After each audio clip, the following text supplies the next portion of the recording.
fun to check in on them again. And of course, Fnatic learning a little bit from the last couple games. Longzhu has been playing BDD, not going to get a chance to play the Talia, Jarvan, and Kalista, much more standard bans. Yeah, Khan been playing the Jarvan as well up in the top lane, getting removed. So Fnatic are targeting some of the champions we've seen from Longzhu already here at Worlds. First time we're seeing Longzhu on the red side, we should note. They were able to first pick Jarvan both games so far at Worlds. Speaking of both games, Fnatic have had that really high priority on Ryze. I wonder if they would even first pick it, given that it really allows Caps to roam and side lane as the game goes on. Yeah, exactly. That's a big one. But also Galio is open in this draft here. We know Longzhu wants to play that champion as well. And so I've been reading Reddit lately.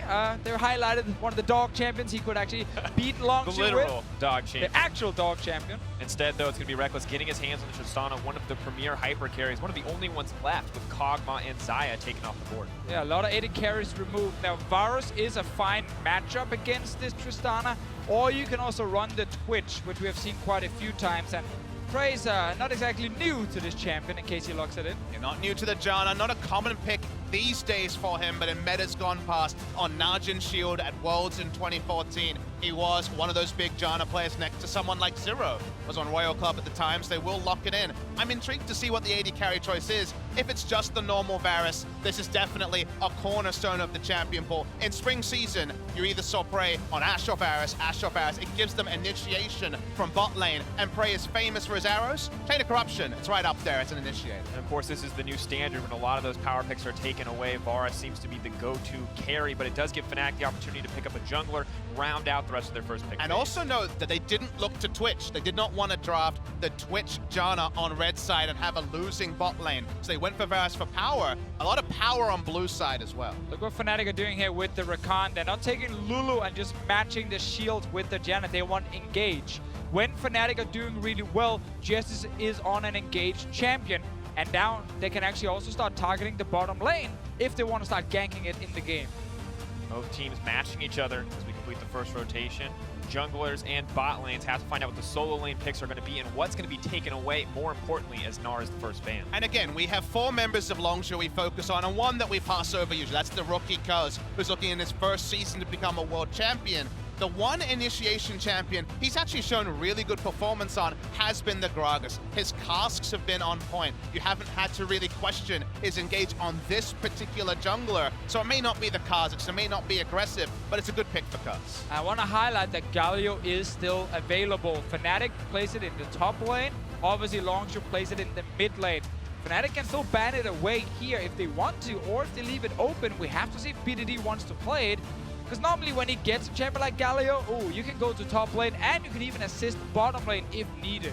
Galio, Cho'Gath, they're big picks that certainly could be considered first pick on the red side for a blind pick. BDD 10 games played, only 5 deaths on frontline Galio. 88 players being reinvigorated with him, and you see a Trundle ban, so it seems like Soaz happy to play a tank. Yeah, exactly. That could signal a Cho'Gath for Soaz in the top lane. Maokai, I guess, as well. Maokai is another one, just in case it is not locked in here by Khan up in the top lane. Remember that Jace is banned, so Jace, Trundle, like you say, together, says tanks at the top Galio. side. Is going to make it through. Could be a point of concern for Fnatic. Fnatic may have loved to get their hands on that one. We've seen Jesus alongside a Galio, especially with Rakan, be such a threat. And if this is another team, you look on the red side and you say, well, surely it's Galio top because they're low damage. You don't really see a secondary damage dealer if it ends up being a tank top lane. But Longzhu have tried alongside KT Rolster to play these very early to mid-game comps. Do they work in the Ardent meta? That's a different question, because if the game goes long, low damage is always a concern. Yeah, and if they want more magic damage, which I don't necessarily think they have to go for, because they got Gragas Galio, then Rumble is available in this draft. Otherwise, I still think you can go for a physical damage dealer in the top lane. We could see this actually locked in here. It's a dog champ for sure, but there was an escape. It's locked in. Okay, we see this played once in the LCK promotion tournament by Ever8 winners. They ran Nasus into Maokai. You can free farm in the lane. There's the potential for turret dives, and it was this exact setup. Galio mid lane and Nasus top lane. Soaz felt so safe in blind picking a tank because they banned the Jace, they banned the Trundle, even removed a Jarvan. And then a Nasus shows up, that's his champion. God, the literal dog champ against Soaz. He's fighting his own demons right in front of us. You could argue he brought this on himself. He talked about it, he called it out, and Khan has obliged. Seeing this pick at Worlds is so exciting. Another unique pick, another unique champion for Worlds 2017. And I feel like Longzhu obliging us. After the Gigabyte Marines wanted to play a standard game, they're saying, hey, we'll be the ones that are going to mix it up a little bit. But now we have such a unique composition assembled on the side of Longzhu. What is this Nasus doing? Is this just the standard farm it up solo queue Nasus? What does this guy bring to the table? I mean, it will in the early game be a lot about just farming, but in the late game, he's such an absolute monster. Also now, with that reduced cooldown on his Q during his ulti, it is so hard to deal with him if you get that far into the game. So the fact that Fnatic are running a lot of engage simply means that if they can force enough fights before we go to late game, they can use that effectively.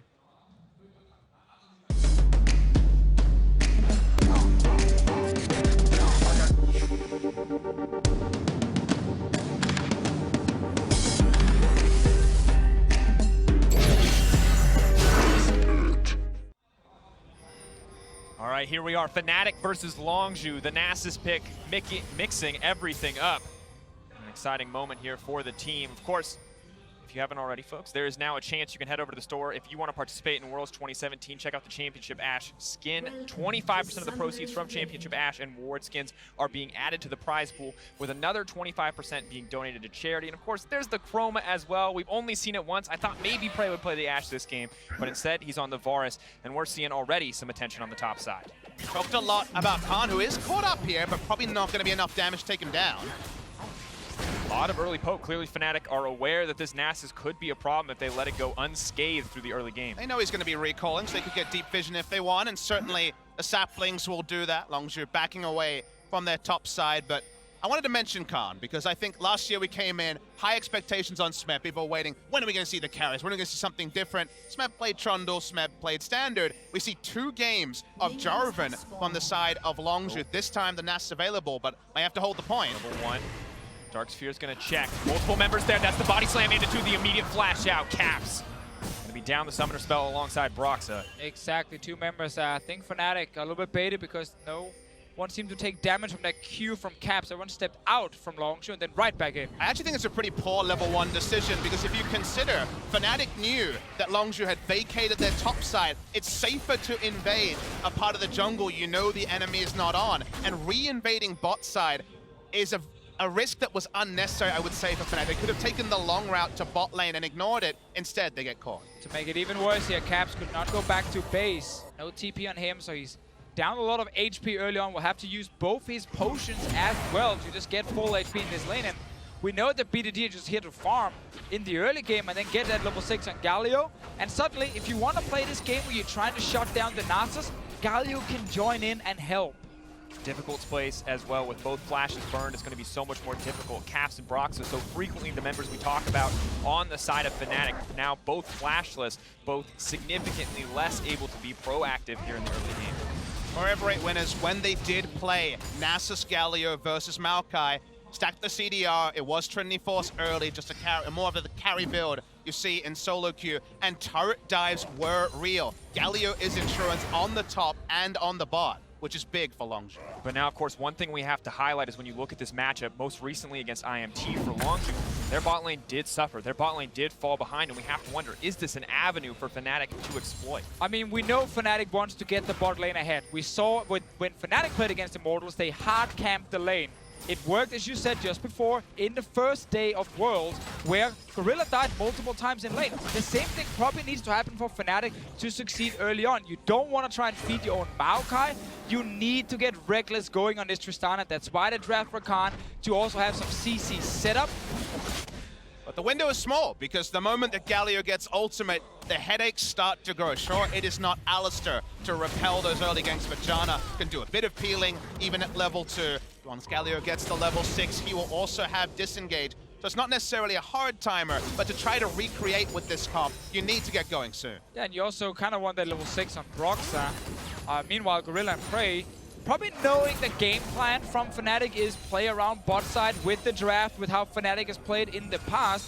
And their job is just to stay alive and don't actually try anything risky. And it's one thing these guys are very known for, at least avoiding, you know, the ganks. And you think back to the Varus over the Twitch that was available. If you draft Varus, he can always do something. If he needs to push, put more points into Q. Hell, E is even decent in that situation as well. He's the much stronger laner, and if you're looking to leave someone on an island, Twitch with Relic Shield, that's risky. A Varus, he's certainly someone that can make the best, even if the game is not going to be about bot side early for Longzhu Gaming.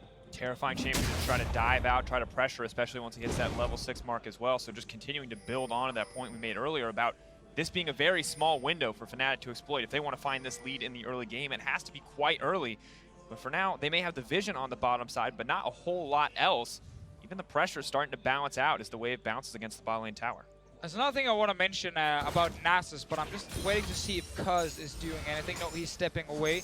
There was a buff that happened to Nasus quite some patches ago where his E also started reducing 15% armor when he used it on targets. And if you look at Longzhu's composition, the majority of the damage is going to be physical coming in, obviously because of Nasus himself being able to smack around with the Q, and reducing that armor here on some of these big tanks on Fnatic is actually very effective and very important in the late game. Yeah, the Spirit Fire used to be flat armor and MR. Now it being percentage means it scales into the late game, and we wondered who the second threat would be, expecting Galio mid. The Nasus infinite scaling certainly does fit the bill, even though his hideability is always going to be something to keep a track of. It's just a little nerve-wracking. So often we see teams put themselves in a position where they're playing against a clock. We might get the first gank in that bot lane here. Praying Gorilla are pushed pretty far up, but playing it safe right there, reading the situation correctly. Yeah, 2 question mark pings around the bot side was enough early information, I assume, from BDD after seeing him pass through mid lane to stave off that particular start. Prox is spotted. BDD knows what's up. Just gonna back right out. Taking it forward here, moving on as Broxa goes back to the top side of the map. He is gonna walk face first into Cuz, but Cuz already getting what he wants out of the exchange. Watching Soaz come down. Nasus so far just free farm, first item purchase already, 10% CDR on the Sheen, so he's happy there as Cuz might be caught. Level 4. Not exactly where we wanted to be. Luckily for him, it is just the Maokai. All the burst damage used up. Soaz not looking to commit the ultimate. Knows it might be more important for this laning phase. A lot of things to consider here.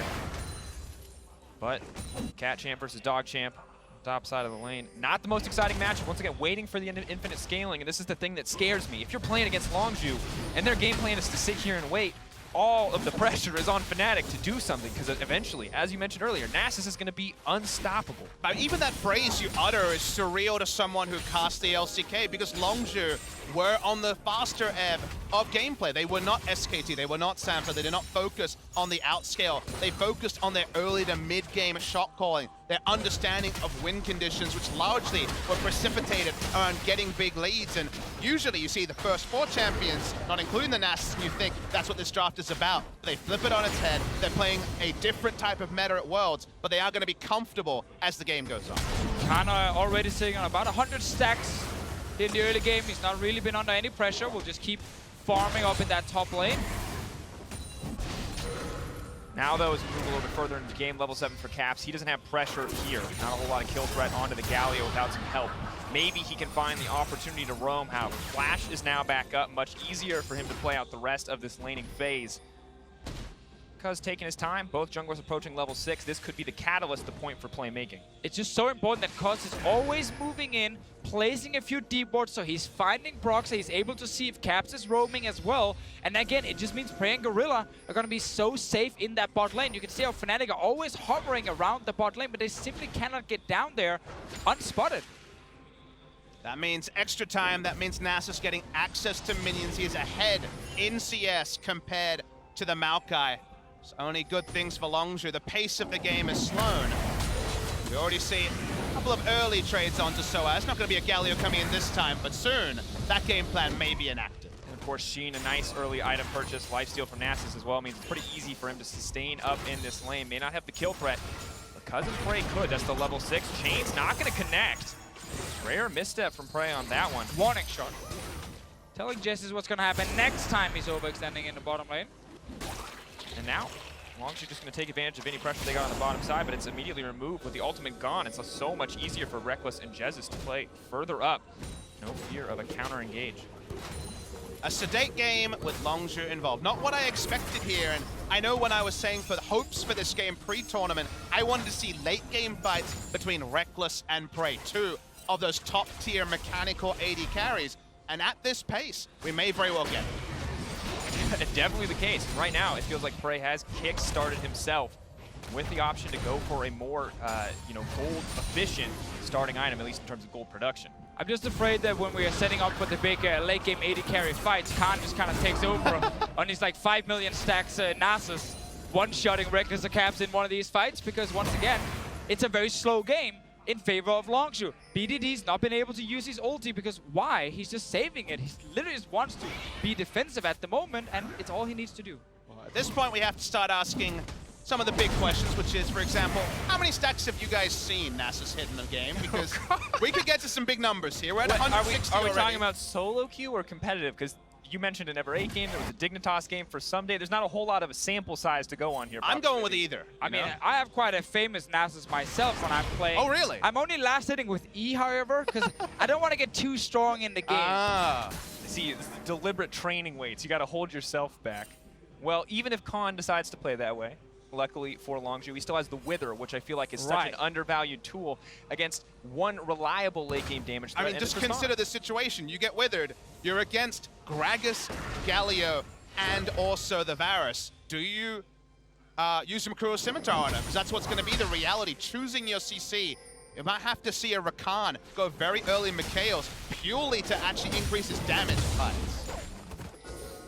But still, not a lot of catalysts for action. We thought the bot lane might be posed for it. Of course, Prey does have the tools to force engages. Once again, it's just not in the Longzhu playbook right now to force anything aggressive because it's just not needed. And with that Scimitar, that might happen in the late game. Problem is obviously with Khan getting some cooldown reduction, the fact that his own cooldown on this W is so short, it's going to be like, what, 10 seconds? Maybe less. Maybe even less. So when Reckless will have that small window where he uses his QSS to get some damage up, he needs to burn through tanks. It is super difficult unless Fnatic, and it's why we keep highlighting getting bot lane ahead. But right now, Prey is sitting with the same CS as Reckless. No tower's even taken some real damage just yet. And it's just meaning we're kind of waiting for the big moment where Fnatic pulls the trigger. Guys, we waited for day 4. We want what is the Might counter? Might be now. Sensor. Yep, we'll hold point. Also going to go wide, Cuz flashing out. He's not a damage drops, but we're just tickling him. Bit of a fumble there from Broxa. Not going to be what Fnatic wanted. And now Caps out of mana. BDD's going to have lane priority. Push up, BDD. Happy to take these good trades. Force Caps behind. Extend the game further every time. You get that click over to Nasus. See the number increasing. The timer only gets more severe. Khan just perpetually comfortable in this lane. Luckily for Fnatic, they do have lane pressure. Soaz is able to push the Nasus out, but for how much longer? How much longer until the Nasus actually has kill threat on the Maokai, especially with the Storm Raiders? It's going to be an easy chase down. So now that Fnatic are unable to stop the Nasus, they can't really gank bot. Maybe they should switch out around the focus. I like what Caps is doing now in trying to go up and see if he can kill Khan. Other thing you can do is you can try and lane swap with your dual lane, send him top. Let's see what happens here. JDC, ultimate's going to come out. Not a lot of mana in the pool for Khan. Is still alive. Caps playing with fire here. Second he hits him, he's going to draw that tower aggro. So has not a lot of health. Just going to clear the wave. TP is going to be used as Longzhu take the bottom tower. Solid play from Longzhu, and Fnatic not getting anything. Yeah, I think Fnatic early on in this game here should have, when they had a push in the bot lane, recalled, swapped to top lane, and try and just rush down that turret here. Open up this map a little bit so Khan is not feeling so safe. But so much happened in an instant there for Longzhu. It was as the rest of Fnatic were backing that play happened. They took bot lane turret. We cancel his teleport in the blink of an eye. Nasus lives, they get bot lane turret. They're going to take a Drake as well, and nothing happens to the Nasus. He teleports back in with a completed Trinity Force. And it is difficult right now to be Fnatic because making that lane swap call is not easy. You feel like you're getting pushed in the bot lane, and if you don't get a good swap and get actually the tempo advantage where you take down the first tower first, it doesn't feel great for most teams. So it's not an easy situation to be in, and they are constantly looking for that potential gank, but the good vision control just stops them. And it's not an easy situation for any team, but it's especially concerning for Fnatic because when you look at their most recent game, we know what happens when they fall in a deficit. and we know the struggles they can have when they're not confidently ahead. You can see the difference between how these teams stacked up against Immortals. Longzhu, clean win coming out once they got that lead. Fnatic, a much shakier road. We will get to see now, though, Longzhu's dual lane going towards that top side. So it is Longzhu initiating their own lane swap. Khan is going to get removed from the 1v1, at least for a moment. His Trinity Force is completed. Fnatic want to find a way to try and get down a tower. I mean, at this point, putting Varus and Janna in a short lane, just like they have been the entire game in bot, is absolutely fine. You cannot slow down Nasus. That ship has already sailed 137 CS at 14 minutes, basically at pace with everyone else. So might as well start setting up the Varus to hit his mid-game spike. The on-hit build with the Sensor and the Rage Blade certainly more than underway, but Soaz is here looking for a lane game. Yeah, little trap he's setting up. Broxah's gonna get spotted in the river going towards topside, so Longzhu will be aware that something is happening up here. Once again, Broxah notice on the ward. There's another one coming up here. Important to keep your eyes on Galio as well. For now, BDD is locked in the mid lane, clearing out the wave. It's not a long walk, though. This could be the setup the Fnatic need, but it's a small window. They need to take advantage of it. A little bit more as the tornado comes out. It's going to pull the trigger. Looks like just the tower in their sights. Canacree making it easy. Tristana still able to siege, but the cast going to clear the way. Broxah not going to get locked up, but Jez as well. Reckless could be next, has to rocket jump to safety, and Fnatic still not getting anything. But again, it's because it's taken them so long to initiate this swap here in the game. Once they couldn't find the kills in bot lane, they had to do it earlier to try and get down a tower, to try and speed up the tempo, because now they're just losing towers in the bottom lane. Terrifying to watch too. Nasus over 300 stacks at this point in the game, only 15 minutes in. Khan is a farming machine. Something that you have to respect, because this matchup no longer quite one-sided, but Broxah sees an opportunity. Prey has been locked up. A nice Monsoon gonna stop it. No further aggression comes in. Fnatic once again denied. Give a cookie over to Kaz as well for that bot. This time onto Jez is denying his entrance into the fight. Khan and Soaz fighting down here, but everyone steps away. How do you beat the tank meta? First answer from Europe, it was Trundle. The Nasus doing the same thing. It's been pushing and ignoring Maokai damage. Speaking of damage. Jez is going to get out with his life, right? Taking a lot back from the tower and no mana left. Broxah doing what he can, but the Blast Cone just keeps Longzhu out and into safety. Fnatic are trying to get something, but they're not getting anything in any one of these exchanges. It's exactly the game plan from Longzhu. It must be so frustrating to be on Fnatic and at the last pick realize that the timer you are on is not what you expected. The Galio-Nasus duo, only seen once in a game that not many watched, is working a treat. Wasn't quite able to take down the inhibitor turret bot lane. Has it low. Speaking of top lane standing gold, Fnatic have to keep giving away free objectives. And it's just important to highlight that Khan himself is just farming. He's not actually like outplaying anyone or doing a whole lot. It's just the rest of Longzhu on the bottom side of the map, just like we've seen in the LCK multiple times, with defensive vision, by playing smart or avoiding any potential plays from Fnatic. And that's kind of why the game was so slow early, and there was never really an easy opening to take. Most teams around the world will always make a mistake here and there, and give you at least a chance to force a fight on them. Barely been possible in this game. Difficult road for Fnatic. They need to find an opportunity to come back. You can see Soaz and Caps grouping up. Maybe they're hoping to find a pick. They've certainly got enough CC. But Ward will just catch them on the side before they begin. Cats come out. Hoping for a little bit of lockup. The tower is low, but there's not a creep wave there. They have to commit to the dive. If they want it, Caps is committing, but not the way that he wanted to. Jez is trying to make his way out. Galio coming in as well. Cuz on the 100 plus. But here comes Nasus. There's the withered half held. My God, the siphoning strike. Reduced cooldown as well. Cuz retreating. Nasus finding the first kill, the latest first blood thus far. Prey taking down Caps as well. Longzhu cutting through Fnatic. And the difference with this side lane champion into tanks, he actually provides burst damage in a fight. Every Q will proc siphoning strike, just like an early game jungle Ezreal. Nothing Fnatic can do. Reckless half health and withered. One of the worst feelings ever. Give him Ardent Sensor, give him other items. After the wither comes through, he's not going to have the damage to do anything.